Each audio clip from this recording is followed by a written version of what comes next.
ఇంటర్వ్యూలో కూడా నేను పెళ్లి చేసుకోవాలని చెప్తున్నారు. కానీ ఆమె చెప్తున్నటువంటి వాటిలో పెళ్లి చేసుకుంటానని నమ్మించి మోసం చేశాడు. ఏమంటే పెళ్లి చేసుకుంటా నమ్మించి మోసం చేశాను ఒక దగ్గర చెప్తుంది, మాకు ఆల్రెడీ పెళ్లి అయిందని ఇంకో దగ్గర చెప్తుంది.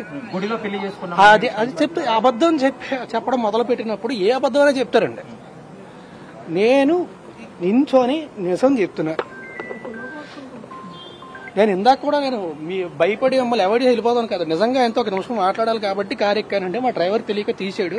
అందుకే డ్రైవర్ కూడా దిగమన్నా అప్పుడైనా సరే 1 మినిట్ ఆగుతారు మాట్లాడి వచ్చేద్దామని చెప్పి నాకు అసలు మీరు లావణ్యతో సార్ అయితే మీరు లావణ్యతో రిలేషన్షిప్ వదులుకోవడానికి కారణం ఏంటి? తను డ్రగ్స్ తీసుకుంటుందని తెలిసిన తర్వాత వదులుకున్నారా లేకపోతే ముందు నుంచే వదులుకున్నారా? ఏమండి 2-3 ఏళ్ళు అంత బాగానే ఉంది. ఆ తర్వాత మా దగ్గర ఎటువంటి రిలేషన్షిప్ మాకు ఎటువంటి రిలేషన్షిప్ అంటే శారీరకంగా కానీ ఎలాంటిది లేదండి.